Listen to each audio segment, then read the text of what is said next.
Labklājības ministrija, lai veicinātu ģimenisko vērtību stiprināšanu sabiedrībā, uzlabotu ģimeņu labklājību un darba vidi, jau vairākus gadus vērtē uzņēmumus piešķirotiem ģimenei draudzīga komersanta statusu.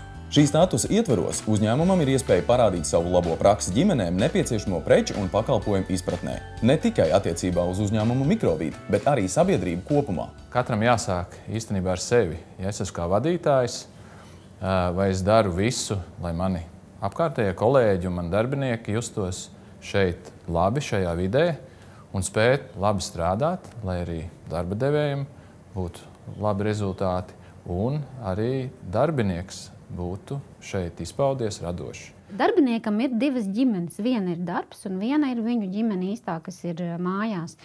Un par abām šīm ģimenēm mums savā ziņā ir jārūpējas. Man liekas, galvenais ir tas, ka mēs domājam par kopējo procesu un ka mēs esam atbildīgi savu darbinieku priekšā. Un man kā uzņēmuma vadītājiem par to ir laikam vislielākais prieks. Uzskatām, ka ļoti vērtīgi ir katram uzņēmuma darbiniekam justies piederīgam savam uzņēmumam. Mēs atbalstām veselīgu dzīvesveidu, līdz ar to esam nodibinājuši arī nesmēķētāju piemaksu un nodrošinām vasarā darbu mūsu darbinieku bērniem. Mūsu uzņēmumā strādā 600 darbinieki. Lielākajai daļai, 58%, ir bērni. Mēs ļaujam darbiniekiem, ja amata pienākumi to ļauj, veikt darba pienākumus no mājām. Un šī ir labā prakse, kas ir izdevusies.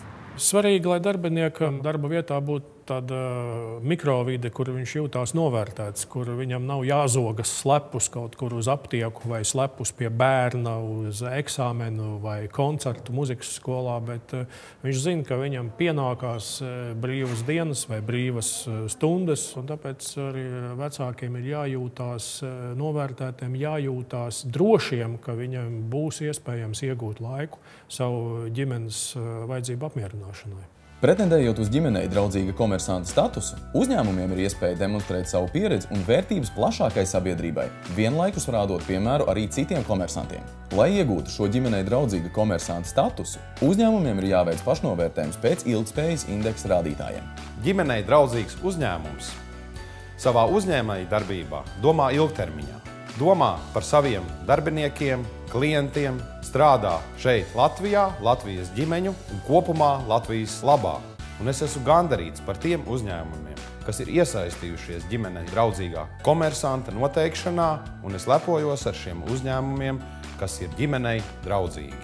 Ģimenei draudzīga komersanta statusa iegūšanai piesaki savu uzņēmumu internetā ilgtspēja.lv.